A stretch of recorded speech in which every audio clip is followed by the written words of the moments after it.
السلام علیکم ورحمۃ اللہ وبرکاتہ۔ الحمد للہ رب العالمین، والصلاة والسلام علی من کان نبیا وآدم بین الماء والطین، وعلی آلہ واصحابہ وازواجہ واہل بیتہ اجمعین، اما بعد فاعوذ باللہ من الشیطان الرجیم، بسم اللہ الرحمن الرحیم، یا ایہا الذین آمنوا ادخلوا فی السلم کافۃ ولا تتبعوا خطوات الشیطان انہ لکم عدو مبین۔ صدق اللہ مولانا العظیم وصدق رسولہ النبی الامین المتین الکریم، ونحن على ذلك لمن الشاہدین والشاکرین والحمد للہ رب العالمین۔ انتہائی عقیدت و محبت کے ساتھ ہمارے اور ساری کائنات کے آقا و مولا حضور اکرم سید عالم نور مجسم محمد الرسول اللہ صلی اللہ تعالی علیہ وسلم کی پر نور بارگاہ میں درود و سلام کا ہدیہ پیش کر لیں۔ اللہم صلی علی سیدنا و شفیعنا وحبیبنا و مولانا محمد وبارک وسلم، صلاۃ و سلام علیک یا رسول اللہ صلی اللہ تعالی علیہ وسلم۔ 2020 ابھی ایسا لگتا ہے کہ جلدی ہی شروع ہوا تھا، اور دیکھتے ہی دیکھتے اب یہ بھی رخصت ہونے کو ہے، اور ایک نیا سال پھر ہماری زندگی کا شروع ہونے کو ہے۔ اب سال بھر میں ہم نے کیا کھویا اور کیا پایا، اس کا جائزہ لینا ایک مومن ہونے کی حیثیت سے ہمارا فرض بنتا ہے۔ میں آج کی اس محفل کے اندر ایک بڑے فتنے کی طرف آپ کی توجہ دلانا چاہوں گا۔ ایک بہت بڑا طوفان ہے، بہت بڑا فتنہ ہے جو دبے پاؤں ہماری زندگیوں کے اندر داخل ہو رہا ہے، اور یہ عفریت ہماری سوسائٹی اور ہمارے معاشرے کے اندر اپنے پاؤں پسار رہا ہے، اور رفتہ رفتہ پڑھے لکھے لوگوں کا ایک بڑا طبقہ اس کے چنگل کے اندر گرفتار ہوتا ہوا نظر آ رہا ہے۔ اس کو سمجھنے سے پہلے آپ حضرات یہ سمجھ لیں کہ ارتداد ہے کیا، تاکہ جس فتنے کو میں ارتداد سے تعبیر کروں اس کو سمجھنے میں آپ حضرات کو آسانی رہے۔ ارتداد کا معنی یہ ہوتا ہے کہ بندہ ایک دین کو چھوڑ کر کے دوسرے دین کو اختیار کر لے، ایک عقیدے کو ترک کر کے دوسرے عقیدے کو اختیار کر لے۔ مثال کے طور پر معاذ اللہ کوئی اسلام کو چھوڑ کر کے یہودیت کو اختیار کر لے، یا عیسائیت کو اختیار کر لے، یا ہندو مت کو اختیار کر لے۔ اس طرح کا جو ارتداد ہوتا ہے، اس ارتداد کے اندر بندہ جب ایک عقیدے اور ایک مذہب کو چھوڑ کر کے دوسرے مذہب اور دوسرے عقیدے کو اختیار کرتا ہے، تو پھر اس کا نام مسلمان نہیں رہ جاتا، اس کا نام بدل جاتا ہے۔ اسے پھر آپ یا تو یہودی کہیں گے، یا عیسائی کہیں گے، یا پھر آپ اسے ہندو کہیں گے۔ اور اس طرح کا ارتداد اختیار کرنے والا، دین سے نکلنے والا بندہ پھر مسجد کو چھوڑ کر کے یا تو کلیسا میں جا کر کے بیٹھے گا، یا پھر کسی مندر کے اندر جا کے بیٹھے گا، یا کسی اور مذہب کی جو عبادت گاہ ہے اس کے اندر جا کر کے وہ اپنی زندگی کی عبادتوں کو ادا کرے گا۔ اور اس طرح کا ارتداد جب وجود میں آتا ہے تو پورے معاشرے میں ایک ہلچل مچ جاتی ہے، اور لوگوں کے اندر ایک ہیجان بپا ہوتا ہے، اس کا بائیکاٹ کیا جاتا ہے، اسے اپنی سوسائٹی سے الگ کیا جاتا ہے، اسے اپنے معاشرے سے الگ کر دیا جاتا ہے۔ یہ ایک دم کھلا ہوا ارتداد ہے جسے میں بھی جانتا ہوں اور آپ بھی جانتے ہیں، اور جو بالکل پڑھا لکھا ہوا انسان نہیں ہے وہ بھی اس ارتداد کو خوب اچھے طریقے سے جانتا ہے۔ پھر اس کے بعد میں جو ایک اور ارتداد جسے گستاخ رسول کے نام سے آپ حضرات جانتے ہیں، کوئی اسلام مذہب کے اندر رہتے ہوئے اپنے آپ کو مسلمان کہتے ہوئے نمازیں وغیرہ سب کچھ ادا کرے، لیکن حقیقت کے اندر وہ اسلام سے نکل جاتا ہے اور وہ یا تو وہابی ہو جاتا ہے یا غیر مقلد بن جاتا ہے دیوبندیت اختیار کر لیتا ہے، نیچری بن جاتا ہے، یا کسی اور جو ہے وہ گمراہ فرقے کے جو ہے وہ ہاتھوں کے اندر ان کے ہاتھوں میں گرفتار ہو جاتا ہے۔ تو اس طرح کا جو ارتداد ہوتا ہے اسے بھی ہمارے معاشرے کا ایک بہت بڑا طبقہ جانتا ہے اور اس سے دوری اختیار کرتا ہے، اگرچہ بہت سارے لوگ جو دین سے دور ہیں وہ اس فتنے کو بھی نہیں سمجھ پاتے اور انہیں مسلمان ہی سمجھتے ہیں۔ یہ تو وہ ارتدادات تھے جن کو آپ حضرات نے اپنی نگاہوں سے دیکھا اور سمجھا، لیکن اب جیسے جیسے زمانہ آگے بڑھ رہا ہے، مادیت بڑھ رہی ہے، دنیا نام کے لیے برائے نام جو ترقی کر رہی ہے، اس ترقی کی آڑ کے اندر ایک بہت بڑا ارتداد کا طوفان اور ہماری معاشرے اور ہماری زندگی کے اندر جو ہے وہ داخل ہوا ہے۔ یہ اس قدر دبے پاؤں ہماری زندگی میں آیا کہ کوئی اس کا احساس بھی نہیں کر پایا، اور ہم نے بہت میٹھے شربت کی طرح اسے اپنے حلق کے نیچے اتار لیا اور اسے ویلکم کر کے اسے ہم نے اپنی زندگیوں کے اندر داخل کر لیا۔ آپ جانتے ہیں یہ ارتداد کیسا ارتداد ہے؟ یہ ارتداد ایسا ارتداد ہے کہ جو بندہ اس ارتداد کا شکار ہوا کسی کو پتہ بھی نہیں چلا کہ یہ اس ارتداد کا شکار ہو چکا ہے، اور جو اس ارتداد کا شکار ہوا اس کا نام بھی مسلمان ہی رہا، اور وہ کسی کلیسا میں جا کر کے نہیں بیٹھا، کسی مندر میں جا کے نہیں بیٹھا۔ جو اس ارتداد کا شکار ہوا وہ مسجد ہی کے اندر برابر آتے رہا، اور سارا معاشرہ جو ہے اس کے ساتھ وہی سلوک کرتا رہا جو ایک مسلمان کے ساتھ میں سلوک کیا جاتا ہے۔ اور یہ ایک ایسا ارتداد ہے کہ جس کے بپا ہونے کے بعد میں معاشرے میں کوئی ہلچل بپا نہ ہوئی، جس کے بپا ہونے کے بعد میں کسی کے کان کے اوپر جو تک نہ رہے اور اس کے خلاف کوئی جو ہے وہ ایکشن بھی نہیں لیا گیا۔ اس ارتداد کا نام ہے کلچر کا ارتداد، اس ارتداد کا نام ہے معاشرتی ارتداد۔ آپ اس ارتداد کو سوسائٹی کا ارتداد کہہ سکتے ہیں، اس ارتداد کا نام ہے سیاسی ارتداد۔ آپ اس کو جو ہے وہ کئی ناموں سے جان سکتے ہیں اور کئی ناموں سے یاد کر سکتے ہیں۔ آپ کو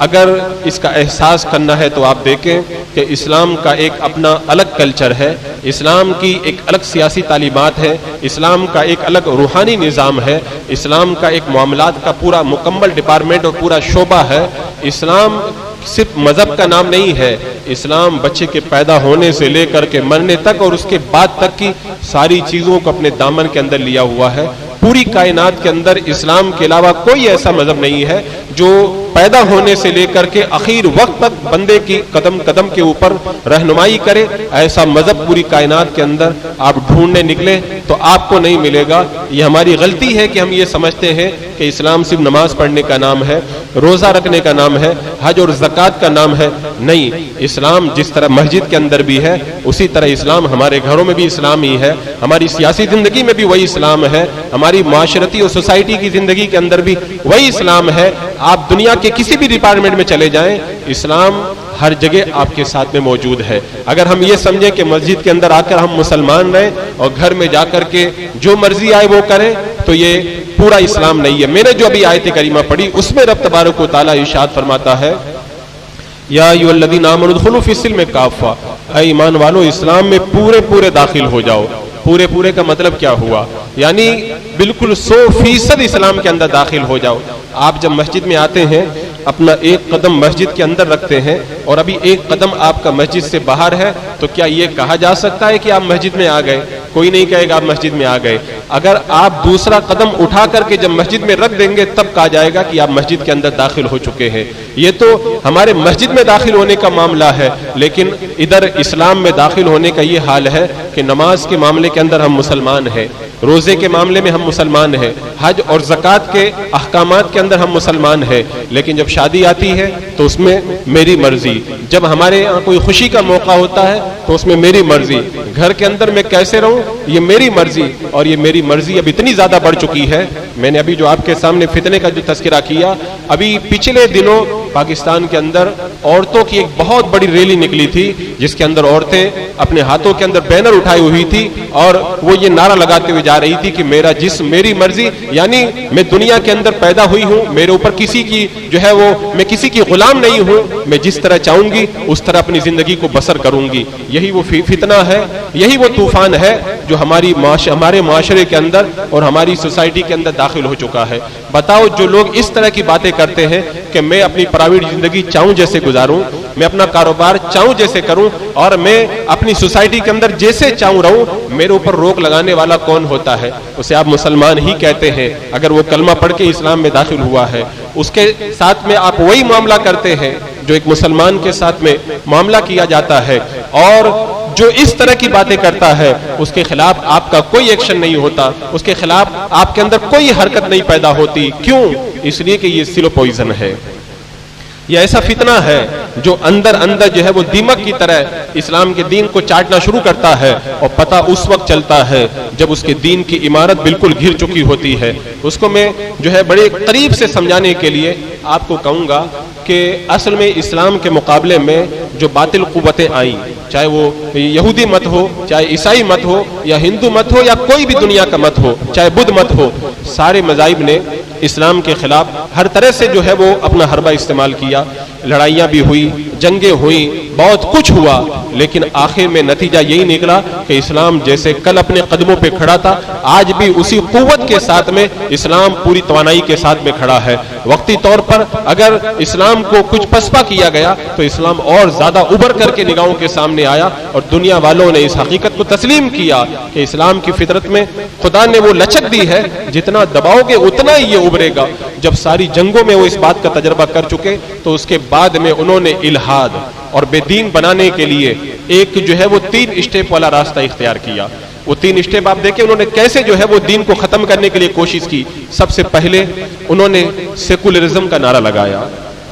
سیکولرزم کا نام آپ حضرات نے بارہا سنا ہوگا، اور اس کا معنی بھی آپ حضرات جانتے ہوں گے۔ سیکولرزم کا مطلب یہ ہوتا ہے کہ آپ جس ملک میں چاہے رہیں جہاں سیکولرزم قائم ہے، آپ نماز پڑھیں، روزہ رکھیں، آپ کے دین کی جو تعلیمات ہیں اس کے اوپر آپ عمل کریں، آپ دین پر پورے طور پہ عمل کریں، لیکن جہاں پر پرائیویٹ معاشرتی زندگی کی بات ہے اور جہاں پر سوسائٹی کی زندگی کی بات ہے، کاروبار کی بات ہے، تو وہاں پر آپ ملک کے قانون کے تحت چلیں، اور وہاں پر آپ دنیاوی اعتبار سے آگے پڑھیں۔ یعنی کہنے کا مطلب یہ ہوا کہ جو مسائل ہیں اور جو عقائد ہیں اس کے اندر آپ مسلمان رہیں، اور باقی جو دنیا کے معاملات ہیں اس کے اندر آپ جو ہے وہ دنیا والوں کے ساتھ میں چلیں۔ اس کا نام ہے سیکولرزم۔ یہ فتنہ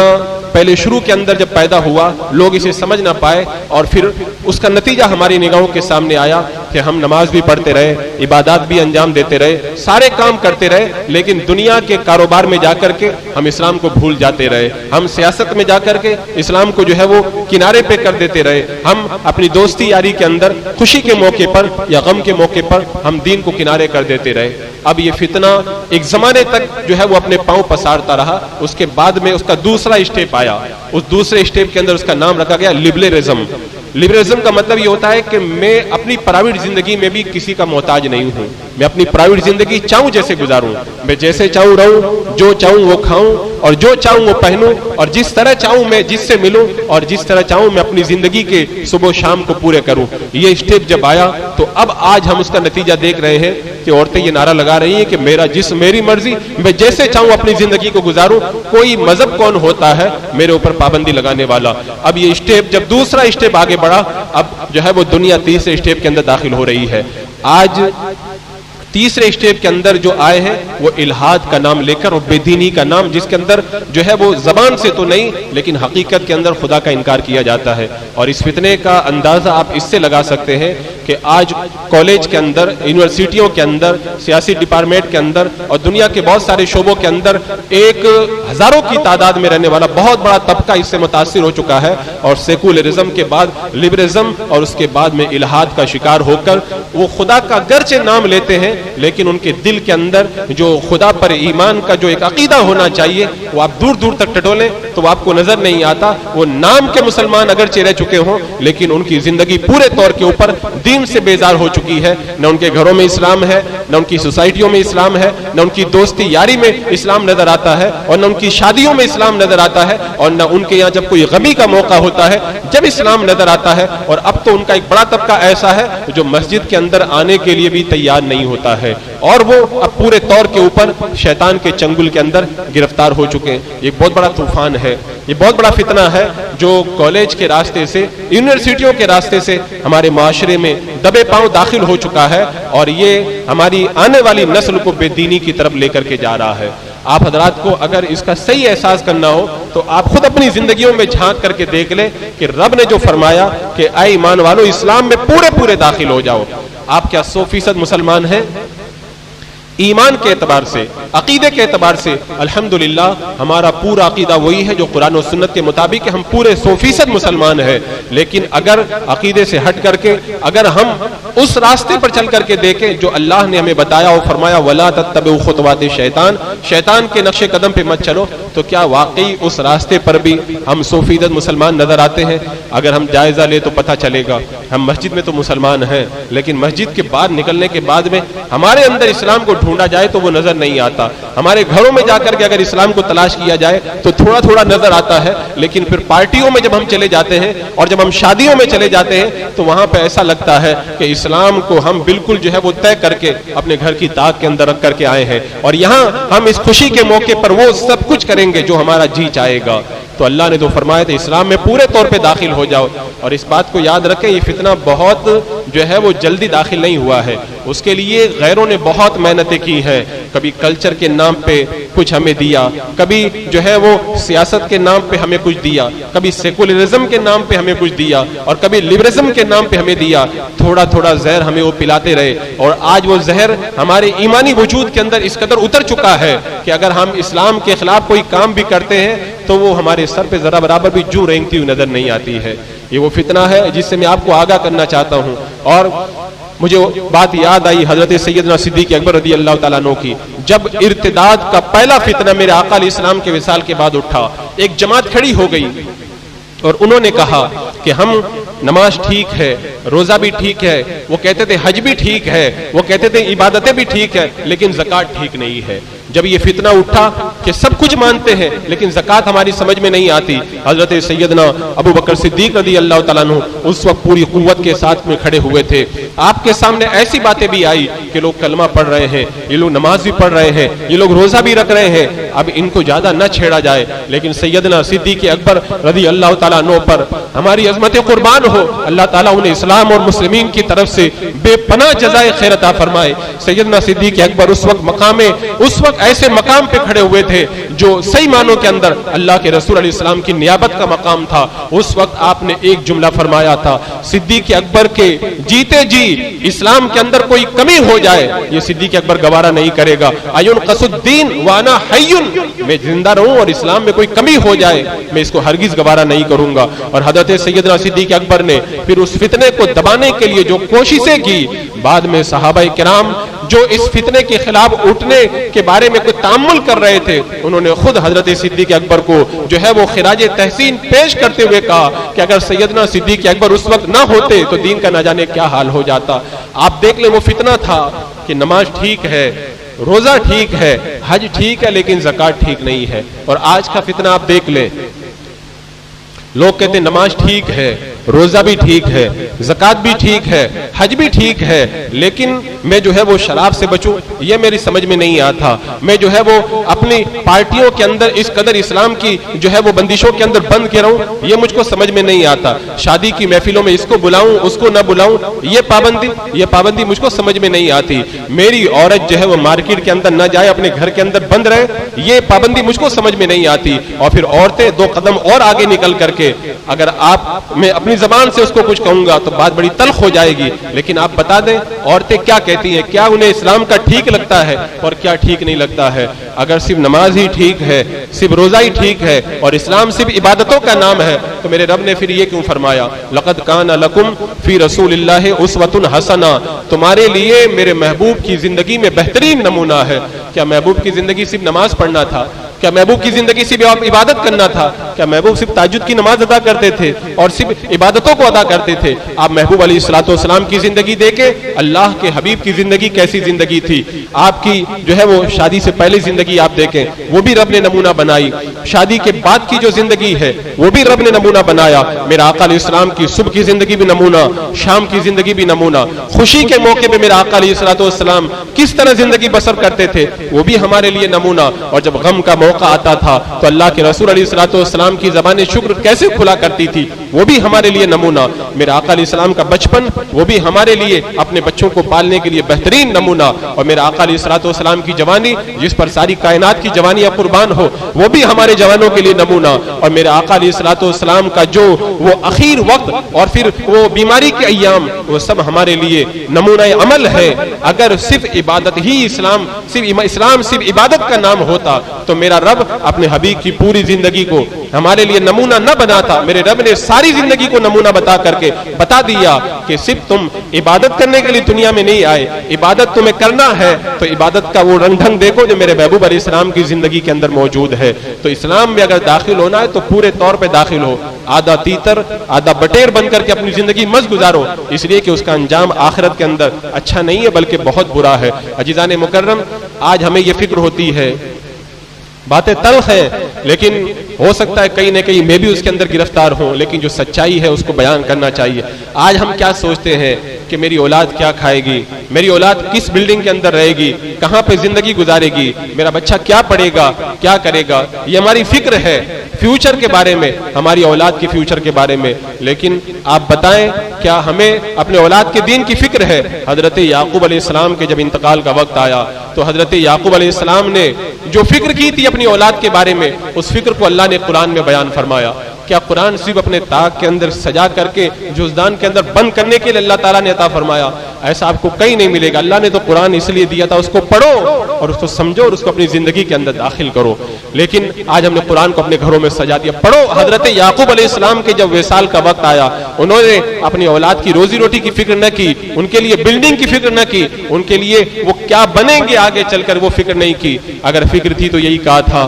ما تعبدون من بعدی, میرے بعد میں تم کس کی عبادت کرو گے, میرے بعد میں تمہارا دین کیا ہوگا, میرے بعد میں تمہارا عقیدہ کیا ہوگا, میرے بعد میں تمہاری زندگی کس راہ کے اوپر گزرے گی. حضرت یعقوب علیہ السلام دنیا سے جاتے جاتے اپنی اولاد کے لیے جو فکر کر رہے ہیں وہ فکر ہمیں ہونی چاہیے کہ آج میں اپنی اولاد کی پرورش اس طرح کروں کہ پھر میری اولاد کا آنے والے زمانے میں دین کیا ہو. ورنہ سیکولرزم لبرلزم کے بعد میں جو الہاد کا طوفان آیا ہے, اگر اس طرف آپ نے توجہ نہ دی اور اسے چھوٹا سمجھ کر کے جیسے بچہ زندگی گزار رہا ہے ویسے ہی گزارنے دیا تو پھر سمجھ جاؤ آنے والے وقت کے اندر تمہارے بچوں کا دین کیا ہوگا, اس کا تصور کرنا بھی ایک بہت بڑا مشکل مسئلہ ہے. ہم نے دیکھا ہے جو دیندار گھرانوں کے لوگ تھے وہ دنیا سے چلے گئے, آج ان کی اولاد کالج اور اسکولوں میں رہ کر کے اس قدر لبرلزم کے شکار ہو چکی ہے کہ انہیں دین کی بات سمجھ ہی میں نہیں آتی. اگر دنیا کی اگر چھوٹی سی بات بتائی جائے تو وہ جی کر اٹھتے ہیں, لیکن جب دین کا نام لیا جاتا ہے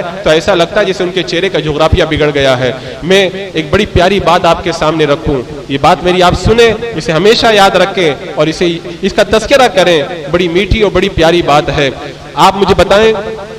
دنیا والے اس کے پیچھے چلتے ہیں جس کے پاس میں بڑی دانائی ہوتی ہے, بڑا ہوشیار ہوتا ہے. ہر آدمی اپنے ڈپارٹمنٹ کے سب سے بڑے دانا کے پاس میں جاتا ہے اور اپنی زندگی کی مشکلوں کو اس سے حل کرواتا ہے. لیکن آج میں آپ کو بتاؤں کہ اللہ تبارک و تعالیٰ نے کائنات کا سب سے بڑا دانا کس کو بنایا, سب سے بڑا عقل مند کس کو بنایا, کائنات میں سب سے زیادہ عقل اللہ نے کس کو عطا فرمائی. اللہ اکبر, جو کائنات کا سب سے بڑا دانا ہے وہ جو راستہ بتائے گا وہ سب سے اچھا راستہ ہوگا. کائنات میں جو سب سے بڑا عقل مند ہوگا وہ جو راستہ بتائے گا اس راستے کے اندر ذرہ برابر بھی کوئی کجی نہیں ہوگی. اللہ اکبر. ویسے تو ہمیں دین کا راستہ خود اللہ نے بتایا ہے, اور رب جب خود ہم کو پیدا کرنے والا, ہمیں ایک پانی کے قطرے سے جیتا جاگتا انسان بنانے والا پروردگار جب خود ہی ہمیں زندگی کا طریقہ بتا رہا ہے تو ہمیں تو ویسے بھی مان لینا چاہیے. لیکن یہ بڑی پیاری بات میں آپ کے سامنے اس لیے رکھوں, ہو سکتا ہے کہ جب آپ اس پہ غور کریں تو آپ کو دین پر عمل کرنے کا بڑا مزہ آئے, آپ کسی سنت پہ عمل کریں تو آپ کو بڑا لطف آئے, آپ کسی دین کے راستے پہ چلیں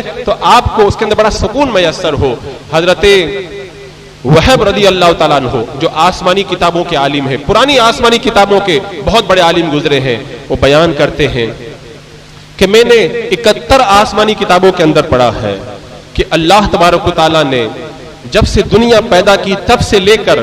دنیا کے ختم ہونے تک جتنی مخلوق کو پیدا کیا, اربوں خربوں کی تعداد کے اندر مخلوق پیدا ہو چکی, آج کائنات میں اربوں کی تعداد میں موجود ہے, اور قیامت تک اربوں خربوں کی تعداد کے اندر نہ جانے کتنی مخلوق اور پیدا ہوگی. آپ اس کا اندازہ نہیں لگا سکتے۔ حضرت وہب فرماتے ہیں دنیا بننے سے لے کر کے جتنی مخلوق پیدا ہو چکی ہے اور جتنی موجود ہے اور دنیا کے ختم ہونے تک جتنی مخلوق آئے گی، ساری اربوں کھربوں مخلوق کی ساری عقلوں کو جمع کیا جائے، سب کی دانائی کو جمع کیا جائے، سب کی جو ہے وہ دانائی کو جمع کیا جائے اور ان کی عقلوں کو جمع کر کے ایک طرف رکھ دیا جائے، میرے اور آپ کے آقا جناب محمد رسول اللہ صلی اللہ تعالی علیہ وسلم کی عقل کو ایک طرف رکھا جائے اور پھر دیکھا جائے کہ دونوں میں کیا نسبت ہے۔ فرماتے ہیں کہ ہزاروں ریگستانوں کو، فرماتے کئی ریگستان ہو، ایک ریگستان کے اندر جو مٹی کے ذرات ہوتے ہیں ان کو نہ کوئی گن سکا ہے نہ کوئی گن سکے گا۔ فرماتے ریگستانوں کی جو مٹی ہوتی ہے اس کے ساری ذروں کے مقابلے میں جو ایک ذرے کی حیثیت ہوتی ہے وہی حیثیت ساری کائنات کی عقلوں کی میرے آقا صلی اللہ تعالی علیہ وسلم کی عقل کے مقابلے میں ہے۔ یعنی ریگستان کا جو ایک ذرہ سارے ریگستانوں کے مقابلے میں جو حیثیت رکھتا ہے اتنی حیثیت بھی ساری کائنات کی عقلوں کی میرے آقا علیہ السلام کی عقل کے مقابلے میں نہیں ہے۔ اللہ نے اتنی زیادہ عقل میرے آقا صلی اللہ تعالی علیہ وسلم کو عطا فرمائی، اتنی دانائی اپنے حبیب کو اللہ نے عطا فرمائی۔ کائنات کے سارے داناؤں کا دانا، سارے عقل مندوں سے بڑا عقل مند اور سب سے زیادہ اللہ نے جس کو دانائی عطا فرمائی وہ میرے آقا صلی اللہ تعالی علیہ وسلم ہے۔ ہماری عقلیں سب ان کی عقلوں کی گردے، ان کی عقل کی گردے رات تک بھی نہیں پہنچ سکتی جب کائنات کا اتنا بڑا آقا وہ زندگی گزار کے بتا رہا ہے تمہیں اس طرح کھانا ہے، اس طرح پینا ہے، تمہیں اس طرح سونا ہے، تمہیں اس طرح چلنا ہے، تمہیں اس طرح لوگوں سے ملنا ہے، تمہیں اس طرح جو ہے وہ پانی پینا ہے اور تمہیں اس طرح اپنے دانتوں کی صفائی کرنی ہے، تمہیں اس طرح کے لوگوں سے ملنا ہے، ایسے لوگوں سے تمہیں نہیں ملنا ہے، تمہیں کیا بولنا ہے کیا نہیں بولنا ہے، تمہاری نگاہیں کہاں پہ اٹھنی چاہیے، کہاں پہ تمہاری نگاہیں جھک جانی چاہیے۔ اگر دنیا کا ایک عقل مند ہم کو سمجھا دے، ہم کو بات سمجھ میں آتی ہے، ساری کائنات کی عقلیں جن کی عقل کے سامنے قربان ہو، وہ آقا سب کچھ کر کے بتا رہے ہیں لیکن ہمارے اوپر اس کا وہ اثر ہوتا نظر نہیں آتا۔ میں آپ سے اپیل کرتا ہوں، کائنات کے سب سے بڑے دانا نے جب بتا دیا اور میرے رب نے فرما دیا کہ اسی دانا کے پیچھے پیچھے چلو، لقد کان لکم فی رسول اللہ اسوۃ حسنہ، میرے محبوب کی زندگی تمہارے لیے بہترین نمونہ ہے، تو اسی کو نمونہ بنا لو۔ اور اس بات کو یاد رکھو، شیطان کو اس بات کی کوئی پرواہ نہیں ہے کہ تمہارا فلیٹ کتنا بڑا ہے، شیطان کو اس بات کی کوئی پرواہ نہیں ہے تمہارا کاروبار کہاں تک پہنچ چکا ہے، اور شیطان کو اس بات کی بھی کوئی پرواہ نہیں ہے تمہارا حسن و جمال کتنا ہے اور تمہاری طاقتیں کتنی ہے۔ شیطان کو اگر فکر ہے تو اس بات کی فکر ہے کہ تم نے کتنا دین پہ عمل کر لیا ہے، تم دین پہ کتنا چل رہے ہو۔ شیطان کو تمہاری کسی اور چیز سے کوئی الرجی نہیں ہے۔ شیطان کو اگر الرجی ہوتی ہے تو ہماری نمازوں سے الرجی ہوتی ہے، ہمارے دین پہ چلنے سے الرجی ہوتی ہے، اسے اگر تکلیف ہوتی ہے تو ہمارے بچوں کے مدرسے میں آنے سے تکلیف ہوتی ہے، اسے اگر تکلیف ہوتی ہے تو ہمارے بچوں کے جو ہے وہ سورہ فاتحہ کے پڑھنے سے تکلیف ہوتی ہے۔ آپ کا بچہ دنیا کی تعلیم پڑھتے پڑھتے ہوائی جہاز بنا کے اگر آسمان میں اڑا دے، شیطان کو کوئی پرواہ نہیں ہے، لیکن اگر آپ کا بچہ اگر مدرسے میں آ کے الحمدللہ رب العالمین کہہ دیتا ہے تو شیطان کے تن بدن میں آگ لگ جاتی ہے۔ تو اتنا تو سمجھو کہ تمہارا جو کھلا ہوا دشمن رب نے جس کو فرمایا وہ کس چیز سے جل رہا ہے، وہ جس چیز سے جل رہا ہے تمہیں وہی کرنا ہے اور اسی کو جلانا ہے تاکہ آخرت کے اندر تمہیں کامیابی مل سکے۔ عزیزان مکرم، حضرت ابراہیم علیہ السلام اور حضرت یعقوب علیہ السلام نے کیا کہا؟ میں پھر آپ سے کہتا ہوں قرآن پڑھو۔ میرا رب قرآن میں فرماتا ہے وَوَصَّى بِهَا إِبْرَاهِيمُ بَنِيَّهُ وَيَعْقُوبُ يَا بَنِيَّ إِنَّ اللَّهَ اصْطَفَى لَكُمُ الدِّينَ فَلَا تَمُوتُنَّ إِلَّا وَأَنْتُمْ مُسْلِمُونَ۔ یہ حضرت یعقوب علیہ السلام ہے، حضرت ابراہیم علیہ السلام نے اپنے بیٹوں کو کیا نصیحت کر رہے ہیں؟ اللہ نے تمہارے لیے دین کو چنا ہے اور تم مرتے دم تک مسلمان رہنا۔ یہ مرتے دم تک مسلمان رہنے کا کیا مطلب ہے کہ مسجد میں نماز پڑھنے آنا، رمضان کا مہینہ آئے تو روزہ رکھ لینا اور سال گزر جائے تو زکوٰۃ دے دینا۔ مرتے دم تک مسلمان ہونے کا مطلب یہ ہے تمہاری کوئی سانس اسلام کے خلاف نہیں ہونا چاہیے، تمہارا کوئی لمحہ اسلام کے خلاف نہیں ہونا چاہیے، تمہارے صبح میں اٹھنے سے لے کر رات کو سونے تک اور سونے سے لے کے اٹھنے تک پھر اٹھنے سے لے کے سونے تک، اس طرح جب تمہاری پوری زندگی گزر جائے ساری زندگی کا کوئی پل تمہارا اسلام سے ہٹ کر کے نہیں ہونا چاہیے۔ وَلَا تَمُوتُنَّ إِلَّا وَأَنْتُمْ مُسْلِمُونَ، تم مرتے دم تک مسلمان رہنا۔ اور حضرت یعقوب علیہ السلام نے جب اپنے پیارے یوسف کو کھو دیا اور ان کے بھائیوں نے ان کو کنویں میں ڈال دیا، حضرت یعقوب علیہ السلام اپنے اس حسین و جمیل اور جمال کے پیکر حضرت یوسف علیہ السلام کی یاد میں کتنا روئے ہیں۔ علماء بیان فرماتے دنیا میں چند ہستیاں بہت روئی ہیں، انہی میں سے حضرت یعقوب علیہ السلام ہے۔ اتنا روئے کہ آپ کی آنکھوں کی نظر بھی جو ہے وہ بہت کمزور ہو گئی، اور حضرت یعقوب علیہ السلام کو بار بار، حضرت یوسف علیہ السلام کو بار بار یاد کرتے تھے، یہاں تک کہ بیٹوں نے کہا کہ ابا جان لگتا ہے بڑھاپے کی وجہ سے آپ جو ہے وہ اسی فکر میں مبتلا ہیں، آپ کو اور کچھ یاد نہیں رہ جاتا ہے۔ بتاؤ، ایک اپنے پیارے اور لخت جگر بیٹے کو حضرت یعقوب علیہ السلام نے کھویا تھا، ساری زندگی ان کو یاد کرتے رہے، پھر جب اللہ نے حضرت یوسف علیہ السلام کو مصر کے بازار سے اٹھا کر کے پھر مصر کے تخت پہ بٹھایا اور سارے مصر کو آپ کا غلام بنا دیا، اور پھر جب ایک باپ کو یہ خبر ملی کہ جو میرا بیٹا بچپن میں کھو گیا تھا آج جوانی کے عالم کے اندر ایک بہت بڑے ملک کا بادشاہ بنا ہے اور سارا ملک اس کا غلام بنا ہوا ہے، تو اس وقت ایک باپ کی خوشی کا کیا ٹھکانہ ہوگا؟ اس وقت باپ اگر پوچھے گا تو یہی پوچھے گا میرا بیٹا کس حال میں ہے، اس کی تندرستی کیسی ہے، اس کا مرتبہ اور رتبہ کیسا ہے، اس کی زندگی کیسی ہے۔ آپ سیرت پڑھیں، آپ تاریخ اٹھا کر کے پڑھیں، جب ایک زمانے کے بعد میں حضرت یوسف علیہ السلام نے اپنا جھبا اتار کر کے اپنے بھائیوں کو دیا تھا کہ میرے باپ کی آنکھوں کی نظر میری محبت میں کم ہو چکی ہے، رو رو کر انہیں لے جا کے یہ جھبا دے دو، آنکھوں پہ ڈالو، فرتد بصیرا، اللہ آنکھوں کی روشنی واپس عطا کر دے گا۔ جب وہ جھبا لانے والا لایا،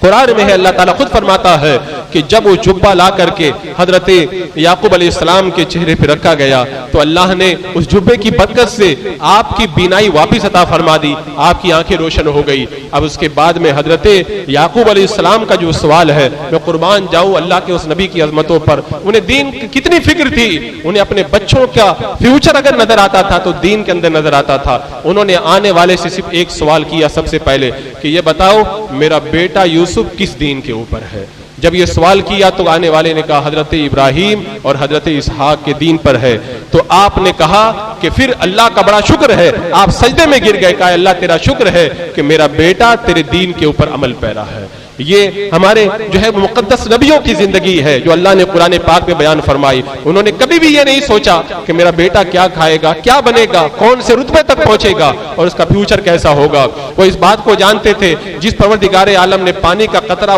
اٹھا کر کے جس قطرے کو اللہ نے جیتا جاگتا انسان بنا دیا، سب کچھ دے دیا، کیا وہ پروردگار عالم اسے محروم رکھے گا؟ انہیں اگر فکر ہوتی تھی تو اس بات کی فکر ہوتی تھی کہ ما تعبدون من بعدی، مجھے یہ بتا دو کہ میرے بعد میں تمہارا عقیدہ کیا ہوگا،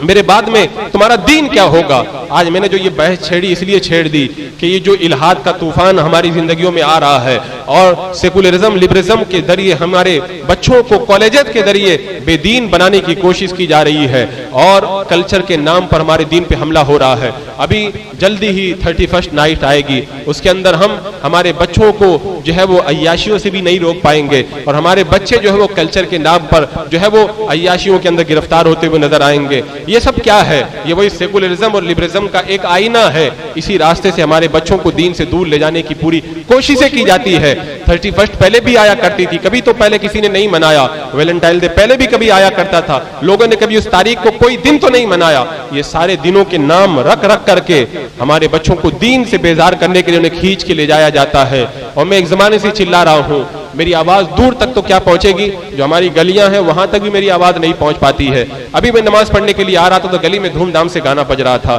جب قوموں کی ایسی حالت ہو جاتی ہے تو پھر اللہ تبارک و تعالیٰ ان قوموں کو کیسے عذاب میں مبتلا کرتا ہے، اس پر بھی میں پہلے باقاعدہ تفصیل سے گفتگو کر چکا ہوں۔ میں آپ سے یہ اپیل کرتا ہوں جو محلے میں رہنے والے بزرگ لوگ ہیں ان کو تو کم سے کم اتنی حیا کرنا چاہیے کہ جن راہوں سے وہ گزرے لوگوں کو منع کرتے ہوئے گزریں، دین کے اوپر بری باتوں سے منع کرتے ہوئے گزریں، اور اگر وہ دین کے خلاف کوئی کام کریں تو انہیں روکیں اور انہیں دین کی طرف لانے کی کوشش کریں۔ اگر ہمارے بڑے اگر توجہ دیں گے تو ہماری سوسائٹی میں سدھار آئے گا اور ہمارے بچوں کے اندر دینی بیداری پیدا ہوگی اور ہمارے بچوں کے اندر ایک نیا جذبہ پیدا ہوگا۔ میں اللہ تبارک و تعالیٰ کی بارگاہ میں دعا کرتا ہوں رب قدیر میری ان باتوں کو جو ہے وہ آپ کے دل میں اتارے اور آپ کو اور مجھے بھی اس پر عمل کرنے کی توفیق عطا فرمائے۔